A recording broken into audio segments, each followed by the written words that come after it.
opposite of Meshogun here, and the invasion of Ukraine continues as the Russian military has now forced their way into the Ukrainian capital of Kyiv. As we speak, the capital city of Ukraine is under a constant heavy bombardment by ballistic missiles. And I have obtained footage of an aircraft being shot down over Kyiv tonight, but it is unclear as to who this aircraft belongs to, because both sides are claiming responsibility for shooting down an enemy aircraft. The early reports is that this was a Russian fighter jet shot down above Kyiv, but now there are conflicting reports coming out that saying that this is indeed a Ukrainian fighter jet that was shot down. Now, while those reports are still unclear, what is clear is that debris from this jet that was shot down actually struck an apartment building, and it is currently on fire, and firefighters are currently trying to put that out. Now, we now know that there is a full-scale land invasion underway, and it has finally been officially reported, even though I reported to you all about this late last night, or maybe even better yet, early in the morning. Around 5 o'clock in the morning, I reported to you all that I have seen footage of Russian forces crossing the border, and now it has been officially declared that this is a full-scale land invasion with 60 Russian battalion tactical groups on the ground, which means there's about 30 to 60,000 troops on the ground, Russian troops at that, on the ground right now in Ukraine. Now, we know that this buildup on the Ukrainian border was over 200,000 troops. So not even half of the troops that were stationed on the border of Ukraine have entered Ukraine. Only a small portion of them. So I can only imagine this situation is going to get worse. But to give you a better idea of what is going on the ground out in Ukraine, let's take a look at this clip. Continues to fight in the southwestern part of the Black Sea. The bases and ports of Odessa, Yuzhny, Ochakiv, and the Black Sea are being defended. Certain forces and means were redeployed to the defense of Kyiv.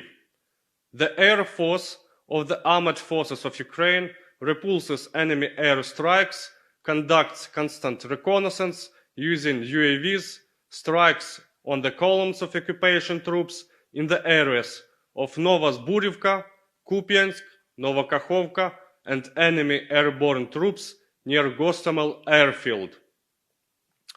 As a result of hostiles in some areas, groups of the joint forces in Donetsk and Luhansk regions restored the position on the front line.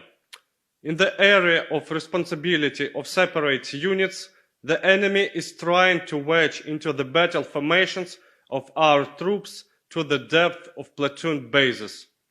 The estimated losses of the enemy: tanks, more than 30, armored combat vehicles, up to 130, aircraft, 7, helicopters, 6.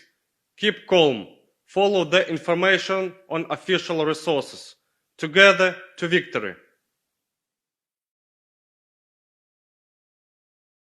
So as you heard there, the Ukrainians are not going down without a fight. Now, there has been 137 Ukrainians killed so far. At least that's the number that have been officially reported.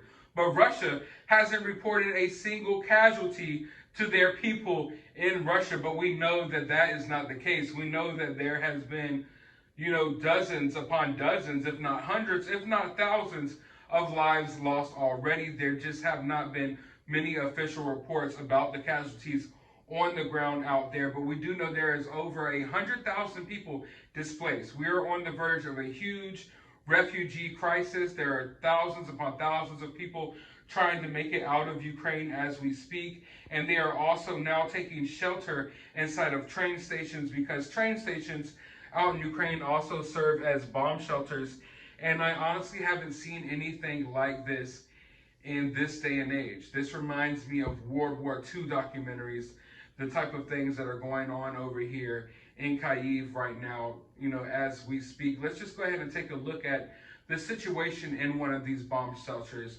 or one of these train stations that serve as a bomb shelter. Let's take a look.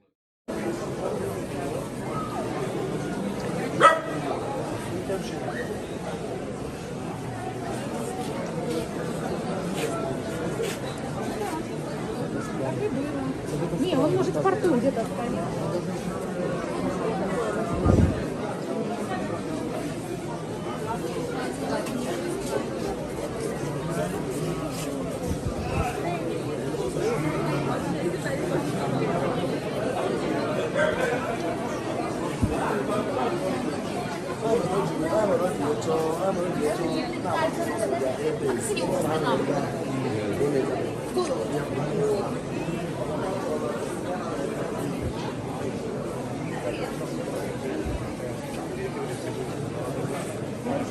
И вообще как бы такая не фотографируется.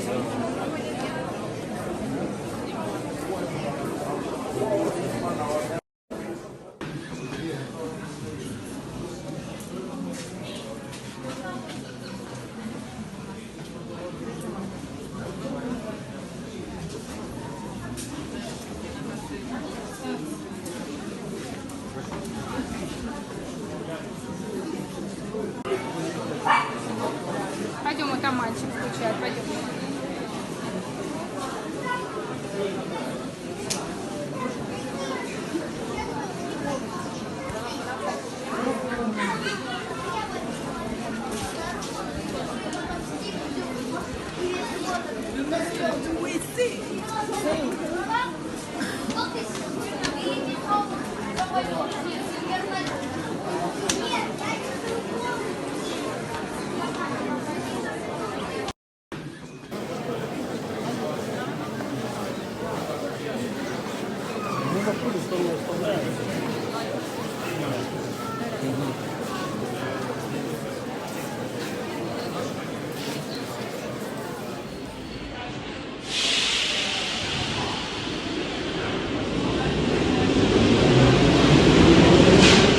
Obviously a very sad situation going on right now over there in Ukraine, but what I will say is, by the look on their faces, they seem to be extremely unshaken, unwavered. And I can't imagine putting myself in their shoes. I would be scared. I would be scared to death right now. Yet they seem to be like an extremely resilient type of people, and I can respect that. And prayers out to everyone over there. I hope they're all okay.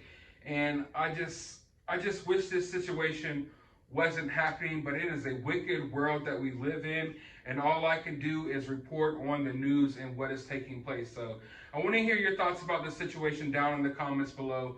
While you're down there, hit that thumbs up button, hit that subscribe button, ring that notification bell, because I am keeping my eyes closely on Ukraine, and I will be back with any updates on this situation momentarily.